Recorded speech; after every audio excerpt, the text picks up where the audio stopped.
Ilang beses nang pinatunayan ni Catherine Bernardo na siya ang may kontrol sa kanyang buhay, at muli niya itong ipinahayag habang siya ang bumida sa digital cover ng isang lokal na fashion magazine. Si Catherine ang napiling cover girl ng Preview Magazine para sa isyong Setyembre taong 2024, ayon sa anunsyo sa naganap na preview ball sa Marriott Hotel, Pasay City, noong Biyernes ika-6 ng Setyembre. Ipinakita sa cover shoot ang aktres bilang parehong muse at artist, bilang simbolo ng kasalukuyang estado ng kanyang buhay. Ang mga looks ni Catherine, na karamihan ay mga nude-colored na damit, ay pinaghusay ng hairstylist na si John Valle at makeup artist na si Justin Del Rosario.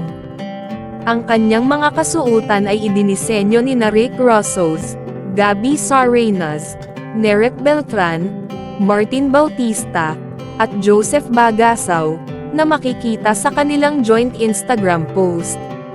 Sa panayam sa cover, ibinahagi ni Catherine ang pagpapakita ng mas daring na bahagi ng kanyang pagkatao, na aniya ay resulta ng gradual build-up mula sa kanyang mga karanasan hanggang sa maabot niya ang kasalukuyang estado ng kanyang buhay.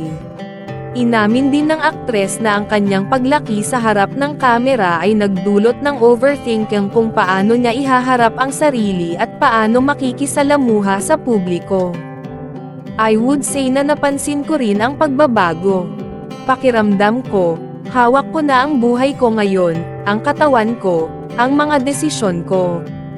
Unti-unti itong nangyari, at hanggang ngayon ay patuloy kong pinagtatrabahuhan ito, ayon kay Catherine.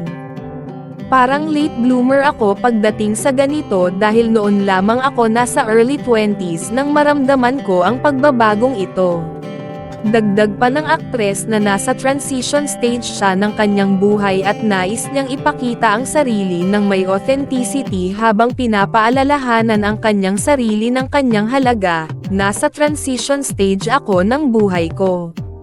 Mahirap talaga, pero alam kong magiging sulit ito lahat, at gusto kong pasalamatan ako ng future self ko para dito.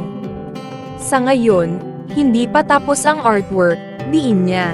Panipi, may kalayaan ako na dagdagan ito dahil ako ang artist. Ito na ang ika-4 na pagkakataon na naging cover star si Catherine sa nasabing fashion magazine. Samantala, siya ay muling magsasama sa pelikula kasama si Alden Richards sa Hello, Love, Again na ipapalabas sa mga sinehan ngayong Nobyembre.